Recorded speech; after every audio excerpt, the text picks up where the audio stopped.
that we are holding here for the first time at MOTAT. And it's a celebration really, and it's quite convenient in a number of respects, because as the Bomber Command Association, the icon of the organisation is what we walked past when we came into the building, or walked under the wings of. So that's a special thing to be part of today, as we celebrate what was done by those young men and women 80 odd years ago. But what is really special today is that one of those young men who was involved in flying that machine is here with us today, Rear Gunner Eddie Leaf. And so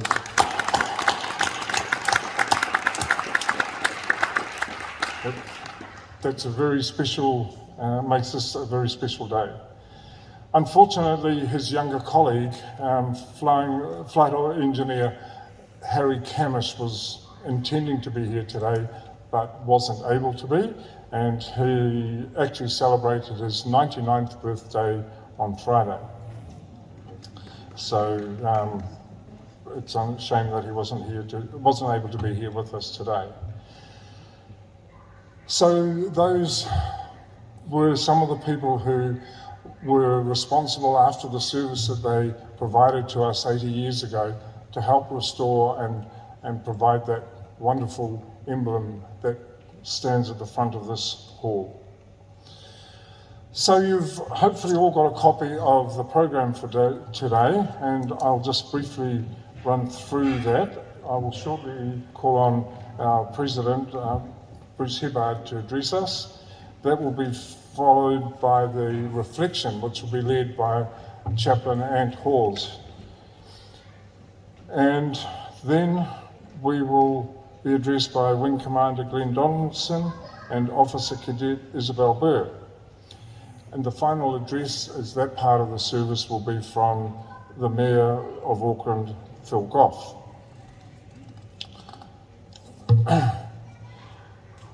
At the end of the service, I won't bother reading the rest of it because you've got it there in front of you, we will have the benediction, and after the benediction, anybody who wishes to do so is invited to go down to the Lancaster, where you'll be able to lay a poppy and share your own memories, or work through your own memories that this event and that machine mean to you. After that, there will be a morning tea for the members of the Bomber Command Association and anybody who has been invited. Unfortunately, it's not open to everybody. That will be held upstairs, and if you need to, there is an elevator over there which will take you up to that mezzanine level. And the AGM of the Bomber Command Association will be held at 1 o'clock. So with that introduction, I will now call on the President of the Bomber Command Association, Mr. Bruce Hibbard, to address us. Good morning to everybody, and welcome to this replacement commemorative service, which replaces the New Zealand Bomber Command Association June service, which had to be cancelled this year because of the Auckland lockdown. We thank you all for your attendance here, and to all our members, especially, I've got veterans down, but unfortunately it is just a veteran. Welcome, Eddie, because it's you and your comrades that we honour in this service. We're again very pleased to have Auckland's Mayor, Mr. Goff, in attendance. This will be the last service he will attend in his capacity as Mayor, and we wish him well in his next endeavour, whatever that might be. Also welcome to Wing Commander Glenn Donaldson, who is representing the Royal New Zealand Air Force, and Wing Commander Arlene Walker, representing the Royal Air Force. My thanks also go out to MOTAT for making the Aviation Display Hall available for this service, whilst the museum is open for business, and to all their staff who assisted us in getting the service arranged. Specific thanks to the executive for the work they've done in organising the service, the air training course, and Andrew Wilkie, the piper, Beverly Pullen, who will be singing later, and Tirina Maven. This year, instead of talking things about service, I'm going to read a poem I found on the internet. It was written by an unknown Lancaster rear gunner, which I trust you will find interesting. It's called Another Op. Bumping down the runway with turret on the beam, flashing past the well-wishers, lit by Drem's dull gleam. The pulling of the stomach as we slowly climb on track, setting course to the eastward, how many will come back? The clipped command to alter course as we cross the angling shore, then extinguish the navigation lights as the engines increase their roar. The throbbing of the engines disturbs the fading light, and onward, ever onward, we fly into the night. Routine settles to a rhythm, and as those up front dictate, the course, the speed, the height, and the passage of our fate. Searching, ever searching, the turret turns to and fro, looking, always looking for our enemy and foe. The sound of throbbing engines envelops our immediate night, and the clammy taste of oxygen as I adjust the dull ring sight. A quiet statement from the nav, enemy a coast ahead. The blood flows quicker through the veins, our training stifles the dread. Searching, ever searching, that darkest smudge of black, looking for the fighter that could stop us getting back. The nav again is heard to say, target dead ahead. The tightening of the stomach is the only sign of dread. As a lonely cold rear gunner, I always face the rear and never see the target till the aircraft's there. Flying ever closer, closer to that awful scene. Every nerve is strung so tight, so stifle the need to scream. The bomb aimer now takes full control, and directed by his call, he keeps the tingling nerves on edge till he lets the bomb load fall. With sudden upward lift, we all expect the worst, but heave a sigh of intense relief as the aircraft changes course. Nose well down, increased speed to escape that dreadful sight. We race across the crimson sky to the safety of the night.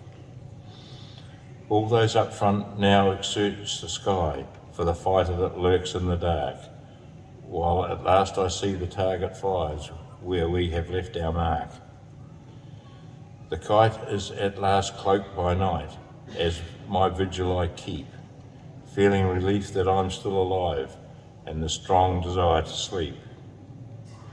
The journey home drones on and on, as the sky gets lighter, yet still we scan from beam to beam for the flak and the odd night fighter. When the skipper is heard to say, enemy a coast ahead, the tension eases for us all with the cold, the fear and the dread. Then we cross the Anglian coast and see our lighted drone. Lower wheels, then full flap, we touch the soil of home. With rum and tea, a welcome smoke, tired and weary too, we smile amongst ourselves and say, that's one less op to do. Quite a poignant poem, I think. Very well done. Well, thank you, and we'll now I'll hand you back to Ian. Thank you, Bruce.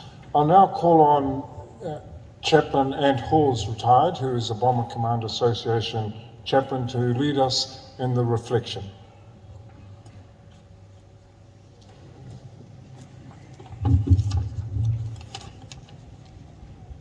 Tēnā koe whānau. It's good to see you all again. Thank you for being here. The reading for this morning is from the Gospel of Luke, chapter 9, verses 51 to 53. It's titled Samaritan Opposition.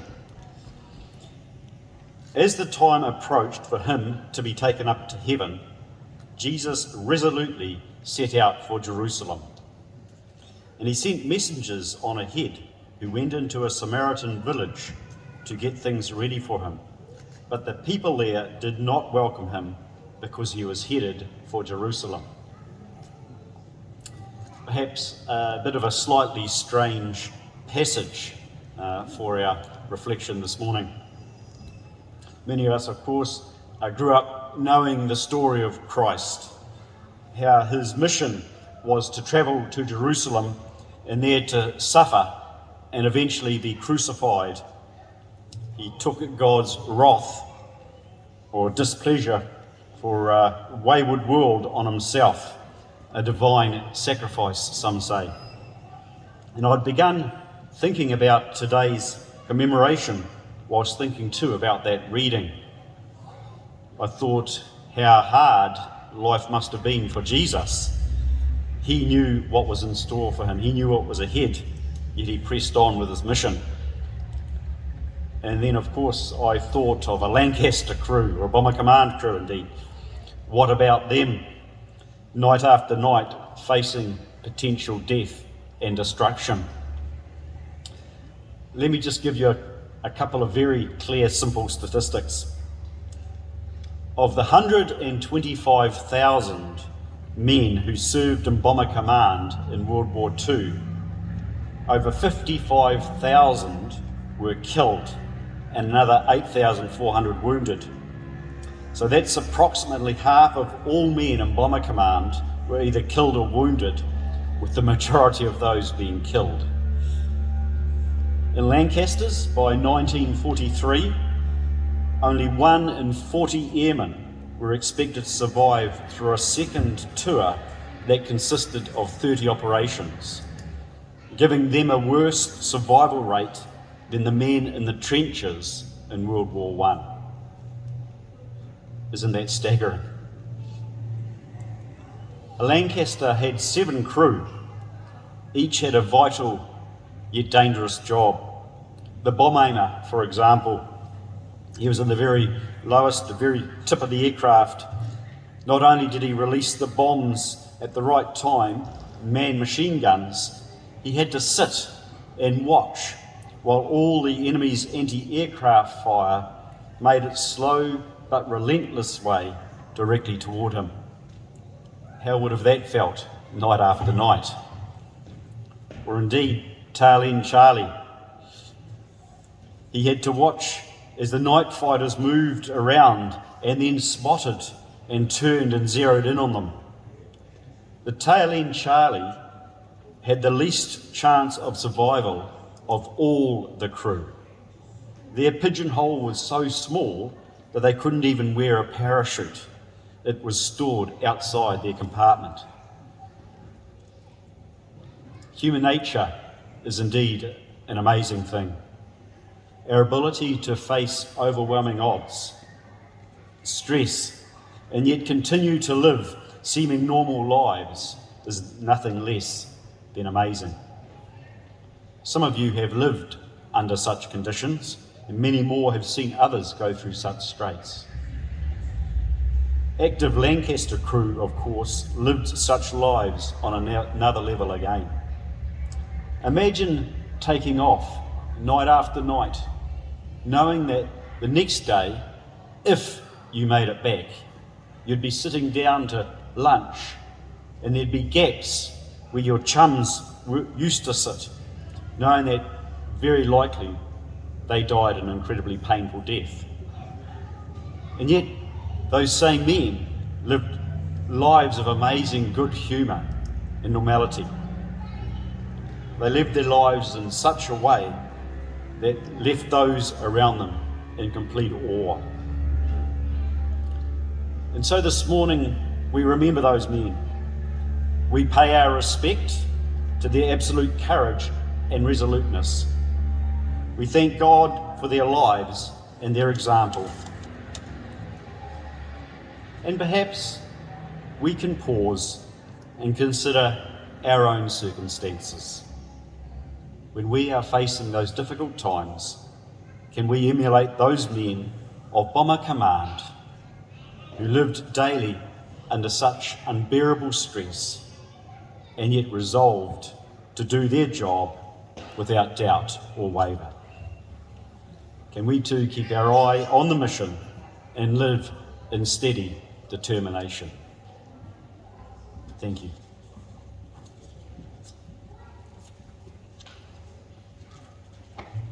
Thank you, Ants. Definitely some thoughts for reflection. I'd now like to introduce Wing Commander Glenn Donaldson, the officer commanding number 5 Squadron of the Royal New Zealand Air Force, based here in Auckland, who is today representing the Chief of Staff of the Royal New Zealand Air Force. Wing Commander Glenn Donaldson. Tēnā koutou katoa, ladies, gentlemen, distinguished, respected guests, welcome and thank you very much for having me. On behalf of Air Vice Marshal Andrew Clark, the Chief of Air Force, and the Group Captain Mike Cannon, who's the Base Commander Auckland, they send their best wishes and wish they could have been here today, but were otherwise engaged. But obviously always thinking of Bomber Command, the association, and obviously, as Padre Hawes has just said, the sacrifice that many men and women went through to give us, I guess, our freedoms and our way of life that we have today. So to Eddie and to all the families that had men and women associated with Bomber Command in that era, thank you, and thank you for your family's sacrifice. What I was going to speak to today on behalf of the Chief and on behalf of the Base Commander was where we're at as an Air Force. I guess my association as the Wing Commander at, the Commanding Officer at 5 Squadron is we're kind of a loose association with Bomber Command, being that we are a bomber in the Orion ourselves. However, my heritage is more with the Sunderland than the Lancaster, being a maritime patrol. But we definitely have that association with Bomber Command, so a pleasure to be here. When Padre Hawes was just speaking, and he was speaking of the sacrifice and speaking of the commitment, and it was the ultimate sacrifice and the ultimate commitment that was paid. And I was going to talk today of what we've been through recently as a military, not just an Air Force, but overall as the NZDF. And as the Chief of Defence Force has us, making sure that we are a force for New Zealand. There has been sacrifice and there has been commitment from the men and women in uniform today, but when you compare it with the stats and the commitment and what daily life was like, that pales in comparison. However, we still do have a job today to carry on doing as well. Very, very different circumstances that we are under, but at the same time, it's thanks to the men and women of the NZDF that helped us get through the COVID pandemic and through the lockdowns, through the manning of all the managed isolation and quarantine facilities over the last couple of years. That commitment over those 2.5 to 3 years has helped basically keep this country safe and through those very dangerous times of COVID Delta, kept it out of the country. So that is, I guess, what has been our main challenge, and I guess our main drive over the last couple of years has been making sure that as a defence force, we're not just looking to project overseas and assisting with the security and stability of the Southwest Pacific and Southeast Asian areas, but definitely here at home and making sure that we're actually committing to what New Zealand needs in terms of from the Defence Force and how we protect and serve the people of New Zealand. I guess amongst that main challenge that I think we as a nation, we all sort of went through together, the New Zealand Defence Force was still continuing to output overseas. So throughout those times with people very much contributing into the managed isolation facilities, the RNZAF was still a key strategic output overseas. So during that time, we still maintained our search and rescue, conducting numerous search and rescues up in the Southwest Pacific. One notable one, which will be as a documentary this week, coming up on the Enchanter up at the North Cape, which was contributing to the safety and the survivability of several people within that. As well as that standard search and rescue standby that we have. The 5 Squadron and the P3 was also one of the first aircraft that was up in Tonga after the volcano went off last year, and we were there taking pictures as that volcano was still spewing ash, making sure that we were actually providing whatever assistance and reconnaissance that we could back to New Zealand, that we could then actually get into Tonga and make sure that our Hercules was right in there with the right levels of aid getting into Tonga. So very much, whilst we're still serving the public of New Zealand and looking after our home, we're also looking after our neighbours in the Pacific, and we're always there with that strategic support to the Pacific. Alongside the Pacific, we obviously have very much a contribution to the wider area in Southeast Asia, and noting that we're obviously the little country down the bottom of the world that's very separated by the plenty of ocean. We rely on our trade and our trade routes. One of the key outputs for the government has actually been making sure that we actually contribute into the stability and security up in Southeast Asia.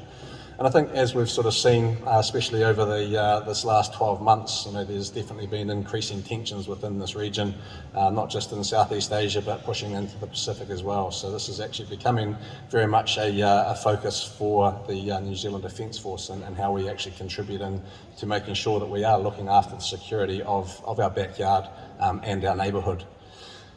In that essence, again, the P3 was one of the first aircraft, and 5 Squadron were the first people that were up into Southeast Asia and patrolling into the East China Sea, working alongside the United Nations and sanctions against North Korea.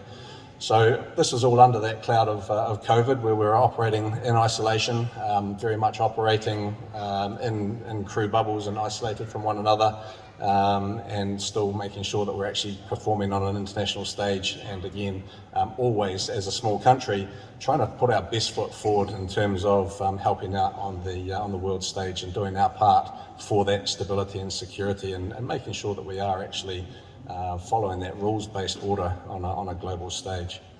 So very much, I won't carry on too much more, but very much a case of the New Zealand Defence Force.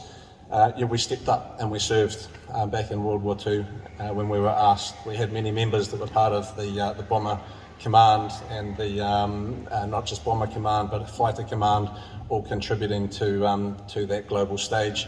And very much a different environment now, but the NZDF without doubt is still a world leader.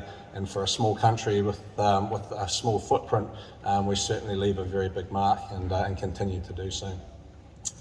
I guess the last thing I will finish on is a quick look to the future for the NZDF and where we are heading to. And many will know that we are coming to a point in time where we are going to be saying farewell to more of our war horses. The Lancaster, the Sunderland, just amazing aircraft, amazing war horses in their time. In more recent times, our war horses have been the Hercules and the Orion, and both of those aircraft are coming to the end of their life fairly shortly. So the Orion's final retirement date, we've retired 3 of our fleet already, and the final flight is at this stage scheduled to be in June next year. We'll retire the final 3 of those aircraft. The replacement aircraft, the P8 Poseidon, is a 737 jet, but that will no longer be based up here in Auckland either. So you won't see the beautiful and hear the beautiful sounds of the Orion gracing the skies of Auckland, but the Manawatu and Ohakia will get the sounds of the P8 coming out of there. The arrival of that aircraft is in December this year, so effectively we're not far away. It's kind of right on our doorstep. In terms of the other workhorse, the C-130H, this is, I guess, a little bit more of a known quantity because we're still getting another C-130. It's just going to be slightly longer and slightly faster as the C-130J, and they will still remain placed here in Auckland. The intention for those is they should be arriving around about 2024, 2025. And again, like I said, the aircraft that we've been operating for 56, 57 years now in the P3 and the C-130, they will be retired with examples going down to the museum in Wigram. So we make sure that we actually keep part of that history in New Zealand as well, with the remaining then being sold off as a going concern. So the future, it's very much for me. I've been associated with the Orion for 25 years, and so it's a bittersweet. It's very sad to be seeing the retirement of the P3, but it also, all good things do come to an end, and we start looking to the new and exciting opportunities and what the future will hold. And the future is certainly bright. There's a big place for the NZDF and the advancing capability that we have and developing capability that we have. We will be always, looked upon to look after the Southwest Pacific. We're a key guardian of the Southwest Pacific down here in New Zealand. We're also a key guardian of the Southeast Asian region alongside Australia and our other allied partners. So we will always be looking to what we can actually do to ensure that we maintain that rules-based order, and we actually are always contributing to serving the people of New Zealand and making sure that we keep this place and the freedoms that we have here always in place, and we follow on from obviously the fine work that's been done from our predecessors and our ancestors that have gone before us. So thank you very much, and I'll sign off there, but it's a pleasure and a privilege to be here. And again, my thanks to Eddie especially, but also to all family members that were part of Bomber Command. Thank you. Thank you. Thank you, Wing Commander. I now call on Officer Cadet Isabel Burr from the number 3 City of Auckland Squadron of the Air Training Corps in the New Zealand Cadet Forces for a perspective maybe of the future. Isabel.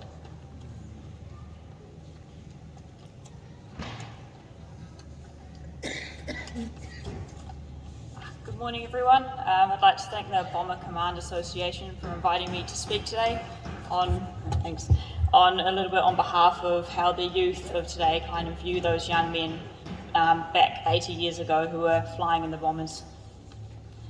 21. This was the average age of the aircrew who flew in Bomber Command during World War II.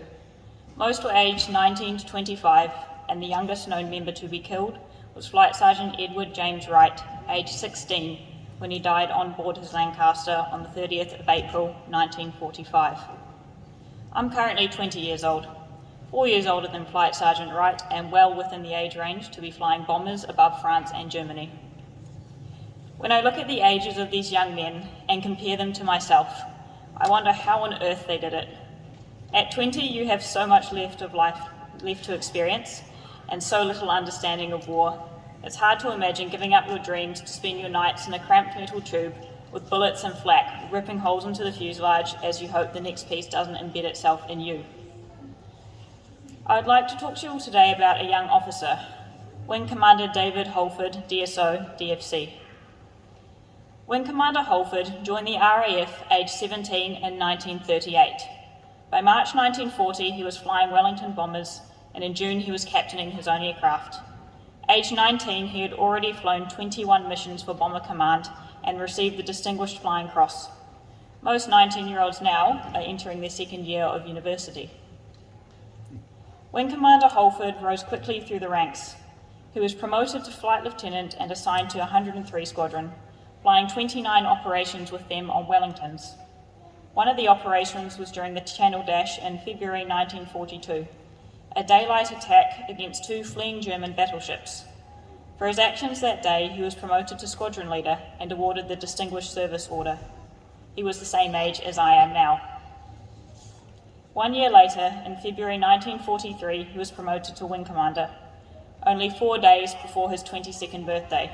He was the youngest Wing Commander in Bomber Command, and I believe the second youngest in the Royal Air Force. On 21st of November of the same year, he was given command of 100 Squadron. Less than 1 month later, he was flying a raid over Berlin, which became known as Black Thursday, due to the 25 aircraft lost on the raid and 28 which crashed when returning to England due to thick fog. Sadly, Wing Commander Holford was captaining one of these aircraft which crashed. His entire crew, bar the wireless operator and tail gunner, were killed, as his Lancaster flew into the ground near Kelstone. He was aged just 22. Wing Commander David Holford was clearly an exceptional young man. Who knows what he would have achieved had he not been required to fly to war. I'm an aviator myself. I've flown gliders since I was 14 and been instructing for 2 years. But when I think about if I could fly a 4-engine bomber on a 12-hour mission across enemy territory with over 6 tons of explosives while being responsible for the lives of my 6 best mates, absolutely not. There were so many young men whose lives ended this way, aged in their late teens or early 20s, their whole life ahead of them cruelly cut short. It may have happened 3 generations before me, however, rest assured we will not allow these men and women to be forgotten. I te hekenga atu o te rā, tai noa ki te aranga mai I te ata. Ka maumahara tonu tātou ki a rātou. At the going down of the sun and in the morning, we will remember them. Thank you.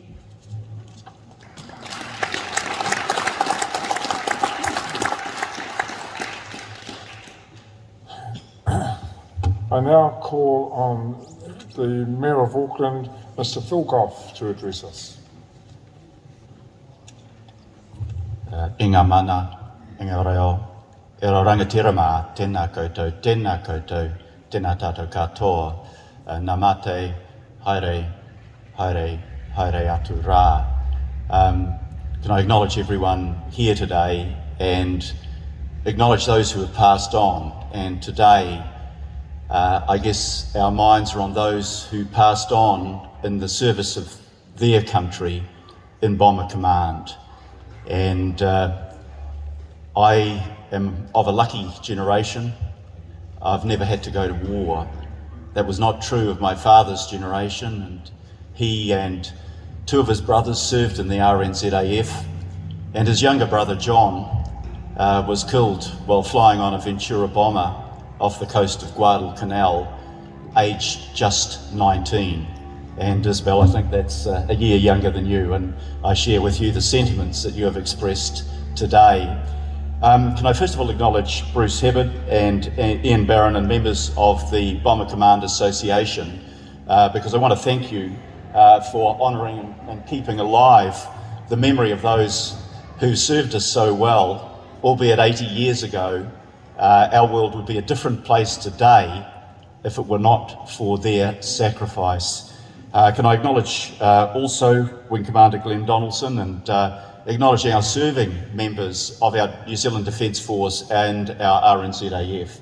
And they're not fighting in the way they did 80 years ago, but they are serving our country, and I pay tribute to them. Wing Commander Arlene Walker, representing the RAF, welcome here today. And can I also welcome retired Air Vice Marshal John Lamont. John still for 2 weeks works for me as our Chief Executive of Watercare, and John would probably be one of the few people in this building that have flown some of the planes that are in this building. But most particularly, I want to acknowledge Eddie Leaf, Rear Gunner Eddie Leaf. Eddie, thank you so much for making that trip up from Hamilton today. 100 years not out, that's pretty good, particularly given your service as a rear gunner. And I think you flew in Halifaxes and Stirlings and then in the Lancasters. But to have you here today is really special for us. So thank you so much for your service. You are here today representing hundreds, thousands of others that served. And it's really fantastic to have you here with us. I won't go over what's been said very eloquently by others. Those figures that Ant Hawes has mentioned to us are the ones that stay in my mind. Over, nearly half of all of those who served in Bomber Command, the 125,000 strong, never returned. Killed, captured because they were shot down, and those that were injured. And there were 6,000 of Bomber Command who were Kiwis. And of those, a third never came back, 2,000 young men who died so that we might have a better future. And today is really about honouring their courage, their resilience, their dedication. When they took off, and I'm thinking of the poem that Bruce read out, they took off each night. They knew what the odds were, they knew what the risks were, they knew that there would be those empty places around the dining table when they returned in the morning. But still they went out and they put their lives on the line because they knew that that was what was necessary to defeat the evil and the tyranny of Nazi Germany, and for that matter, fascist Italy and Imperial Japan. And that really is a debt that those of my generation and subsequent generations can never repay. But we might not be able to repay it, but we should not forget it. And perhaps the way that we can honour their sacrifice as a nation is to continue to stand out against tyranny in the world. And this morning I'm thinking of those people that are dying in the Ukraine, protecting their freedom and their independence against Putin's aggression. And I'll say Putin rather than Russian because I put it down to him. So, yeah, we honour today all of those that served. We honour those in particular that never came back. And we remember them, lest we forget. Nō reira, tēnā koutou, tēnā koutou, tēnā tātou katoa. Thank you very much.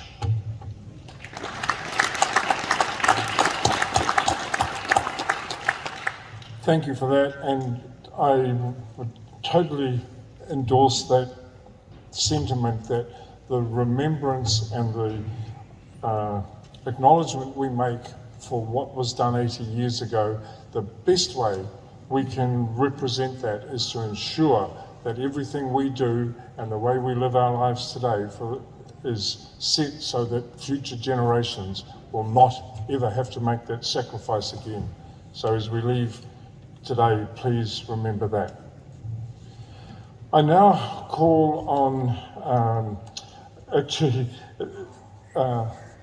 Izzy again today because unfortunately our Maori Liaison Officer, Sergeant Torina Maben, was not able to be with us. So Izzy is now going to lead us in the Ode, and following that we will sing the national anthem, which will be led by Beverly Pullen. So I'll now hand back to Izzy. Thank you. Can everyone please stand for the ode? Upstanding. E kore rātou, e kau mātuatia. Pena e a tātou kua māhui nei. E kore hoki rātou e ngoi kore. Aha koa pēhie i ngā ahatanga o te wā. I te hekenga atu o te rā. Tai noa ki te aranga mai i te ata. Ka maumahara tonu tātou ki e rātou. Ka maumahara tonu tātou ki e rātou. They shall not grow old, as we who are left grow old. Age shall not weary them, nor the years condemn. At the going down of the sun, and in the morning, we will remember them. We will remember them.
Go into the world in peace. Be of good courage. Hold fast that which is good. Render to no one evil for evil. Strengthen the faint-hearted. Support the weak. Help the afflicted. Honour everyone. Love and serve God and others. And rejoice in the blessing of God, Father, Son, and Holy Spirit, now and always. Amen. Thank you. You may be seated. That concludes the formal part of today. In a moment, I'll invite you to go over to the Lancaster to lay poppies if you wish. But at first, I would like to thank the people that were so important to making this happen, apart from our veterans, or as well as our veterans, and that's the team, Michael Hawley and the team of MOTAT, and in particular Cheryl Masters, who has helped put all this together. And I think we also need to express our gratitude to Sally Missouri Riva, who is in charge of the displays at MOTAT, and I think it's a wonderful tribute that they are providing in this facility. Beverly Pullen, thank you so much for getting over your bronchitis. That was wonderful to have you leading us in that. Something I couldn't have done. And to everybody for being here today, thank you so much. And feel free now to go over to the Lancaster, and for those of you in the Bomber Command Association, our AGM coming up at 1 p.m, and morning tea beforehand for those who have the invitations. So thank you all again. Travel safe, and we look forward to seeing you in the future. Thank you.